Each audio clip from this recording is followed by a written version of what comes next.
Hello दोस्तों, मैं आकाश गर्ग स्वागत करता हूं आप सभी का इस वीडियो में। और आज हम यहां पर एलआईसी के एक नए इंश्योरेंस प्लान जीवन किरण के बारे में जानने वाले हैं, जिसका प्लान नंबर है 870।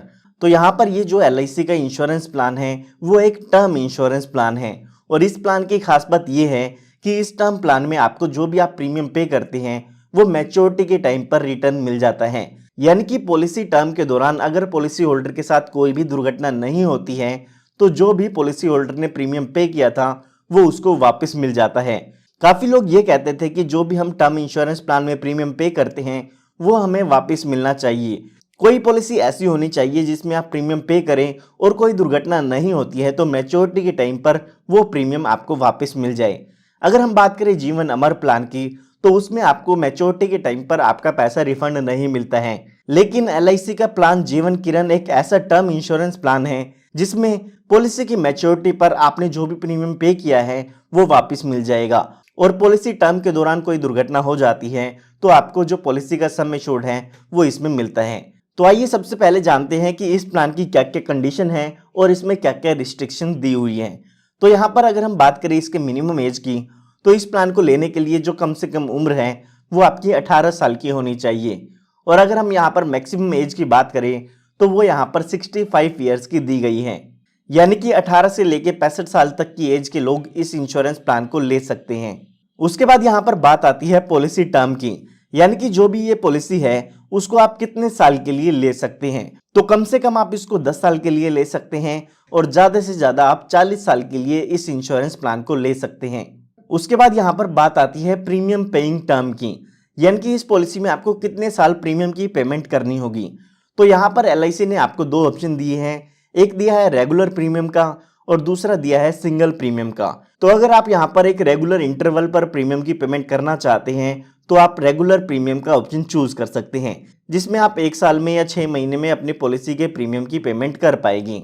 तो यहाँ पर अगर आप रेगुलर प्रीमियम का ऑप्शन चूज करते हैं तो जो भी आपकी पॉलिसी टर्म है उतने साल ही आपको प्रीमियम की पेमेंट करनी होगी। फॉर एग्जाम्पल आप 20 साल के लिए इंश्योरेंस प्लान लेते हैं तो उसमें आपको 20 साल ही प्रीमियम की पेमेंट करनी होगी। उसके बाद यहाँ पर जो दूसरा ऑप्शन हमारा है वो है सिंगल प्रीमियम का। तो जैसे कि नाम से ही पता चलता है कि इसमें आपको एक बार प्रीमियम की पेमेंट करनी होगी। पॉलिसी लेते टाइम आपको एक बार अमाउंट पे करना है और उसके बाद जो भी आपका टर्म इंश्योरेंस प्लान है वो यहाँ पर चलता रहेगा। उसके बाद यहाँ पर बात आती है मिनिमम सम एश्योर्ड की, यानी कि कम से कम आप इसमें कितना इंश्योरेंस कवर ले सकते हैं। इसका मतलब ये नहीं है कि इतना अमाउंट आपको पे करना है, ये इंश्योरेंस कवर का अमाउंट होता है। तो वो अमाउंट यहाँ पर दिया गया है 15 लाख रुपए का। उसके बाद यहाँ पर बात आती है मैक्सिमम सम एश्योर्ड की। तो उसके लिए यहाँ पर कोई भी लिमिट नहीं दी गई है, यह आपके इनकम पे डिपेंड करता है कि इसमें आप ज़्यादा से ज़्यादा इंश्योरेंस कितना लेना चाहते हैं।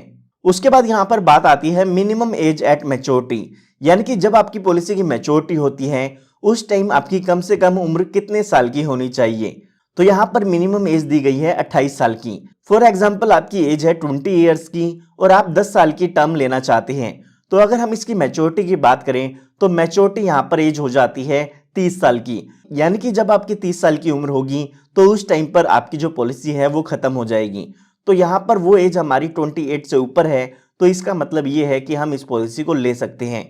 उसके बाद यहाँ पर बात आती है मैक्सिमम एज एट मैच्योरिटी की। इसका मतलब ये है कि जब भी आपकी पॉलिसी की मैच्योरिटी होगी उस टाइम आपकी एज 80 ईयर्स से ज़्यादा की नहीं होनी चाहिए।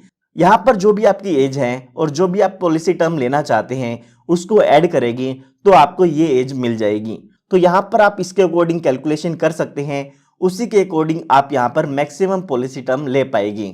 आइए अब इस पूरे इंश्योरेंस प्लान को एक एग्जाम्पल लेके समझते हैं।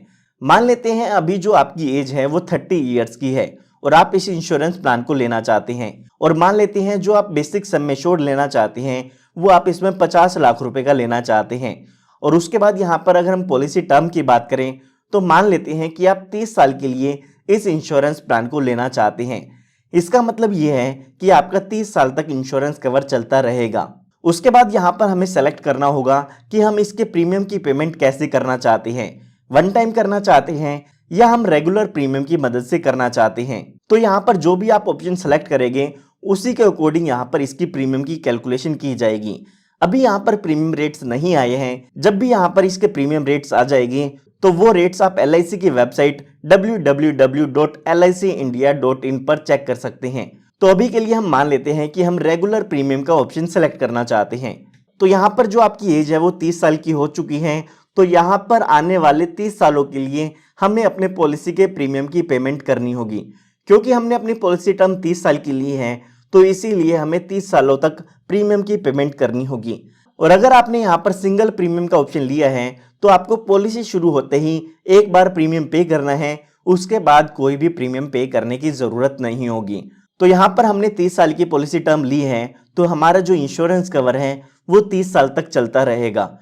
तो यहाँ पर अगर इन 30 साल के दौरान आपके साथ कोई दुर्घटना हो जाती है तो उस केस में आपके नॉमिनी को यहाँ पर डेथ बेनिफिट मिलेगी। अब यहाँ पर आपके नॉमिनी को कितना अमाउंट डेथ बेनिफिट के रूप में मिलता है वो हम आगे जानेंगे। तो यहाँ पर अभी के लिए हम मान के चलते हैं कि पॉलिसी टर्म के दौरान आपके साथ कोई भी दुर्घटना नहीं होती है। तो यहाँ पर जब भी आपकी पॉलिसी टर्म खत्म होती है उस टाइम पर इस पॉलिसी की मैच्योरिटी हो जाती है और मैच्योरिटी के टाइम पर जो भी आपने प्रीमियम पे किया है वो आपको यहाँ पर मिल जाता है। यहाँ पर जो भी आपने प्रीमियम पे किया है उसमें से टैक्स को हटा दिया जाता है और अगर आपने कोई राइडर लिया है तो उसके प्रीमियम को भी हटा दिया जाता है। बाकी जो अमाउंट आपका प्रीमियम का बचता है वो आपको वापस दे दिया जाता है। तो यहाँ पर आपको मैच्योरिटी पर याद रखना है कि आपने जो भी प्रीमियम पे किया है वो इसमें वापस मिल जाता है एक्सक्लूडिंग टैक्सेस। उसके बाद यहाँ पर बात आती है डेथ बेनिफिट की। आइए एक बार मान के चलते हैं कि इस पॉलिसी टर्म के दौरान इस पॉलिसी होल्डर की डेथ हो जाती है तो उस केस में जो भी इस पॉलिसी होल्डर के नॉमिनी होंगे उनको यहाँ पर सम एश्योर्ड ऑन डेथ मिलेगा। Sum assured on death calculate करने के लिए यहाँ पर आपको 3 ऑप्शन दिए जाते हैं। इन तीनों ही कैलकुलेशन में से जो भी अमाउंट ज्यादा आता है वो आपके नॉमिनी को मिल जाता है। सबसे पहला ऑप्शन इसमें दिया गया है बेसिक सम एश्योर्ड का, दूसरा ऑप्शन है 7 टाइम्स ऑफ एनुअलाइज्ड प्रीमियम का, तीसरा ऑप्शन है 105% ऑफ टोटल प्रीमियम पेड का। तो यहाँ पर ये तीनों ही कैलकुलेशन की जाती है और उसमें से ज्यादा जो अमाउंट आता है वो आपके नॉमिनी को एज अ डेथ बेनिफिट दिया जाता है। अभी के लिए हम मान के चलते हैं कि जो हमारा बेसिक सम एश्योर्ड है वही अमाउंट ज्यादा है, यानी कि जितने अमाउंट का भी हमने इंश्योरेंस कवर लिया था वो यहाँ पर हमारा बेसिक सम एश्योर्ड है। तो हमने यहाँ पर 50 लाख रुपए की पॉलिसी ली थी तो 50 लाख रुपए का अमाउंट आपके नॉमिनी को एज अ डेथ बेनिफिट मिल जाता है। इसके अलावा अगर आपने single premium payment option choose किया था तो उसमें आपको 2 कैलकुलेशन करनी होगी। दोनों में से ही जो अमाउंट ज्यादा आएगा वो आपके नॉमिनी को एज अ डेथ बेनिफिट मिल जाएगा, जो कि है सिंगल प्रीमियम का 125% या फिर जो आपका बेसिक सम एश्योर्ड है उसका अमाउंट देखा जाएगा। तो अभी के लिए आप ये समझ सकते हैं कि जो भी आपका बेसिक सम एश्योर्ड है वो आपके नॉमिनी को डेथ के केस में मिलता है। उसके बाद यहाँ पर बात आती है राइडर्स की। तो अगर आप अपनी पॉलिसी में कुछ एक्स्ट्रा बेनिफिट ऐड कराना चाहते हैं तो एक्स्ट्रा प्रीमियम पे करके आप अपनी पॉलिसी में राइडर्स को ऐड करा सकते हैं। यहाँ पर आप अपनी पॉलिसी में accidental death and disability benefit rider भी ले सकते हैं और यहाँ पर अगर आप एक्सीडेंटल बेनिफिट राइडर लेना चाहें तो वो भी आप अपनी पॉलिसी में ऐड करा सकते हैं। तो ये टोटली आप पे डिपेंड करता है कि आप एक्स्ट्रा प्रीमियम पे करके इसको अपनी पॉलिसी में ऐड कराना चाहते हैं या नहीं कराना चाहते हैं। उसके बाद यहाँ पर बात आती है मोड ऑफ प्रीमियम पेमेंट की। तो यहाँ पर जो लोग भी रेगुलर प्रीमियम पे करना चाहते हैं वो यहाँ पर ईयरली प्रीमियम पे कर सकते हैं या हाफ ईयरली प्रीमियम पे कर सकते हैं। इसके अलावा जो लोग सिंगल प्रीमियम पे करना चाहते हैं उनको एक बार में ही सिंगल प्रीमियम पे करना होगा। उसका जो मिनिमम अमाउंट है वो आपका 30,000 रुपये का होना चाहिए। उसके बाद यहाँ पर बात आती है ग्रेस पीरियड की, यानी कि आपको कुछ एक्स्ट्रा टाइम दिया जाता है जिसके अंदर आप बिना लेट फीस के अपने पॉलिसी के प्रीमियम की पेमेंट कर सकते हैं। तो यहाँ पर अगर आपने रेगुलर प्रीमियम पेमेंट का ऑप्शन चूज किया है तो उसमें आपको 30 दिन का ग्रेस पीरियड मिल जाता है जिसके अंदर आप बिना लेट फीस के अपने पॉलिसी के प्रीमियम की पेमेंट कर सकते हैं। उसके बाद यहाँ पर बात आती है लोन की। तो यहाँ पर ये एक टर्म इंश्योरेंस प्लान है, तो टर्म इंश्योरेंस प्लान में आपको लोन का बेनिफिट नहीं मिलता है। तो उसके बाद यहाँ पर बात आती है सरेंडर वैल्यू की। तो अगर आप अपनी पॉलिसी को सरेंडर कराना चाहें तो वो भी आप यहाँ पर करा सकते हैं। उस केस में आपको यहाँ पर गारंटीड सरेंडर वैल्यू मिलती है और स्पेशल सरेंडर वैल्यू मिलती है। तो यहाँ पर अगर आपने अपनी पॉलिसी में regular premium payment option choose किया है तो पॉलिसी शुरू होने के 2 साल बाद आप अपनी पॉलिसी को सरेंडर करा सकते हैं। आपकी पॉलिसी की गारंटीड सरेंडर वैल्यू कितनी है या स्पेशल सरेंडर वैल्यू कितनी है वो यहाँ पर जो सरेंडर फैक्टर है उस पर डिपेंड करता है। यानी कि जब आप अपनी पॉलिसी को सरेंडर कराएंगे तो उस टाइम पर जो सरेंडर वैल्यू है उसको यहाँ पर चेक किया जाता है। उसके अलावा यहाँ पर अगर आपने single premium payment option choose किया है तो आप जब चाहे अपनी पॉलिसी को यहाँ पर सरेंडर करा पाएंगे। उसमें अगर आप पॉलिसी के पहले 3 साल में अपनी पॉलिसी को सरेंडर करते हैं तो आपके सिंगल प्रीमियम का 75% अमाउंट आपको मिल जाता है। और उसके बाद अगर आप अपनी पॉलिसी को सरेंडर करेंगे तो जो आपका सिंगल प्रीमियम आपने पे किया है उसका 90% तक का अमाउंट आपको वापस मिल जाता है। उसके बाद यहाँ पर बात आती है कि अगर आप इस प्लान को बाय करना चाहते हैं तो कैसे कर सकते हैं।